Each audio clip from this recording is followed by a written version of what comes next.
మీకు ఏదైనా కంటెంట్ నచ్చకపోతే స్కిప్ చేసేసేయండి. అన్ని కంటెంట్ వస్తే ఆల్ హీరో గురించి మాట్లాడతా. ఓకేనా? మీకు నచ్చకపోతే స్కిప్ చేసేసేయండి. హాయ్ నమస్తే అందరికీ. మొన్న రెడ్డి గారు ఒక మీటింగ్ పెట్టినప్పుడు సినిమా వాళ్ళంతా అక్కడికి వెళ్ళారు. సో మన అల్లు అరవింద్ గారు అయితే ఒక మాట చెప్పారు. ఇక మీద ఎలా ఉండబోతుంది సినీ పరిశ్రమ?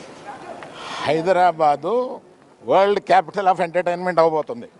ఒక సినిమా లవర్ గా అంటే ఇప్పుడు తెలుగు సినిమా అంటే మన తెలుగు సినిమాకి ఇంతకుముందు చాలా అవమానాలు పడ్డాయి. చిరంజీవి గారు చెప్పారు, చాలా మంది పెద్ద హీరోలు కూడా చెప్పారు. న్యూఢిల్లీ, బాంబే ఇలాంటి చోట్లకు ఫంక్షన్స్ కి వెళ్తేనండి తెలుగు వాళ్ళ గుర్తింపు లేదు.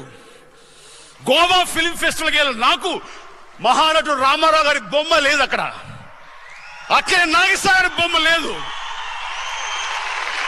మా మాట సరే సరి, ఇది మన గుర్తింపు.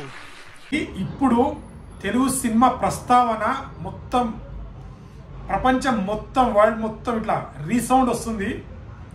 సో బాహుబలి తర్వాత ఒక క్రేజ్ వచ్చేసింది. రాజమౌళి గారు అయితే ఒక మార్క్ పార్ట్ 1 కానీ పార్ట్ 2 కానీ RRR కానీ అంటే తెలుగు సినిమాని ఖ్యాతిని చాలా పెంచారు. కలెక్షన్ విషయంలో కానీ టికెట్ విషయంలో కానీ చాలా బాగా ప్రౌడ్గా చెప్పుకునే మూమెంట్స్ ఉన్నాయి. దాని తర్వాత పుష్ప కావచ్చు, ఇప్పుడు రీసెంట్గా పుష్ప 2 కావచ్చు, ప్రభాస్ అన్న కావచ్చు, అండ్ ఎన్టీఆర్ అండ్ రామ్ చరణ్ అన్న.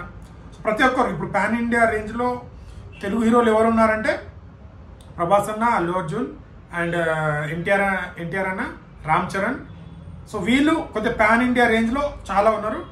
బట్ ఇప్పుడు మళ్ళీ ఇంకో హీరో ఎంటర్ అవ్వబోతున్నారు, మన సూపర్ స్టార్ మహేష్ బాబు గారు. సో పాన్ ఇండియా రేంజ్లో ఇప్పుడు ఒక సినిమాలు తీయలేదు, కానీ నిజం చెప్పాలంటే హాలీవుడ్ హీరోలు ఎలా ఉంటారో అలా కట్అవుట్ స్మార్ట్ ఉంటాడు. అప్పుడే ఆ టైప్ ఉంటాడు మహేష్ బాబు గారు. సో అలాంటి హీరోకి పడితే ఎలా ఉంటుంది అని చాలామంది చాలా డిస్కస్ చేశారు. బట్ ఎన్నో రోజులకు రాజమౌళి గారి చేతుల మీద అయితే పాన్ ఇండియా లెవెల్లో లాంచ్ అవ్వబోతున్నారు. ఈరోజు మూవీ ముహూర్తం స్టార్ట్ చేశారంట. మరి మహేష్ బాబు గారు అయితే వస్తారా రారా అనేది ఉంది. మరి మేబీ రావచ్చు, రాకపోవచ్చు. మేబీ సంక్రాంతికి మనకు ఒక పోస్టర్ రిలీజ్ చేస్తారంట. ఫస్ట్ ఆఫ్ ఆల్ ఆ ఫ్యాన్ ఈ ఫ్యాన్ కాదు బ్రదర్, ఎవరి ఫ్యాన్ వాళ్ళు గొప్ప, నేను కాదన్నాను. నా హీరో నా గొప్ప, వాళ్ళ హీరో. కానీ ప్రతి ఒక్కరు ఒక తెలుగు సినిమా ప్రౌడ్ వెళ్తుంది కదా, అందరు గర్వపడాలి. దీన్ని అయితే ఒప్పుకోవాలి ప్లీజ్. మన తెలుగు సినిమాని అయితే కించపరచకండి.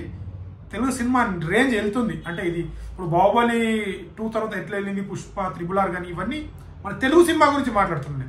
తెలుగు సినిమాని పెంచే స్థాయికి మన ఇండస్ట్రీ వెళ్తుందంటే చాలా ప్రౌడ్గా ఫీల్ అవుతున్నా. ప్రౌడ్గా ఉండాలి, ప్రతి ఒక్కరు కూడా ప్రౌడ్గా ఫీల్ అవ్వాలి. సో రాజమౌళి గారు అయితే మహేష్ బాబు గారితో 3 years పట్టొచ్చు నాకు తెలిసి. మహేష్ బాబు గారి ఫ్యాన్స్కి అయితే ఇక 3 years మీరు మొత్తం మహేష్ బాబు గారి రిలీజ్ అవి చూసుకోవడమే. కానీ మీ 3 సంవత్సరాల కసిని, మీ ఎదురు చూపిని మాత్రం అంతకు మించి అన్నట్టయితే ఖచ్చితంగా రిజల్ట్ వస్తుంది. అక్కడ ఉన్నది రాజమౌళి గారు. So part 2, 1, 2 2 తీస్తున్నారంట. ఇది చైనా అన్ని మొత్తం అమెరికా అన్ని ఇక మొత్తం దగ్గర 16 లాంగ్వేజ్ అంట. ఇంకా పెరిగే అవకాశాలు ఉన్నాయంట. సో ఈరోజు అయితే BHL అయితే లాంచ్ చేశారు. సో చూడాలి, ఒక తెలుగు సినిమా ప్రౌడ్ వెళ్తుంది. సో రేపు నెక్స్ట్ వచ్చే పాన్ ఇండియా మూవీ కూడా మేబీ త్రివిక్రమ్ గారి మూవీ కూడా మేబీ అది కూడా ఒక డిఫరెంట్ స్కేల్ అంట.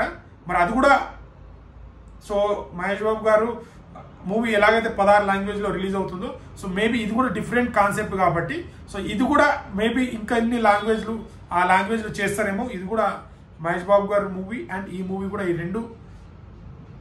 ఈ రెండు సేమ్ ప్లాన్ చేయొచ్చు. కాకపోతే మహేష్ బాబు గారి మూవీ కంటే రాజమౌళి గారి మూవీ కంటే త్రివిక్రమ్ గారి మూవీ కరెక్ట్ ఒక 15 monthsలో కంప్లీట్ చేస్తున్నారంటే 2026లో. మరి అప్పటి వరకు ఇది కూడా అన్ని భాషల్లో రిలీజ్ అవుతుందేమో చూడాలి. సో ఫైనల్లీ నేను చెప్పదలుచుకుంది ఏంటంటే మన తెలుగు సినిమా ప్రౌడ్ వెళ్ళే స్థాయికి వచ్చింది. ఖచ్చితంగా ప్రౌడ్గా ఫీల్ అవ్వాలి. సో చూడాలి, లుక్ వస్తుందంట. సో వీడియో నచ్చితే లైక్, షేర్, సబ్స్క్రైబ్ చేయడం మాత్రం మర్చిపోకండి. మీకు ఏదైనా కంటెంట్ నచ్చకపోతే స్కిప్ చేసేసేయండి. అన్ని కంటెంట్ వస్తే ఆల్ హీరో గురించి మాట్లాడతా. ఓకేనా? మీకు నచ్చకపోతే స్కిప్ చేసేసేయండి. ఓకేనా? Thank you.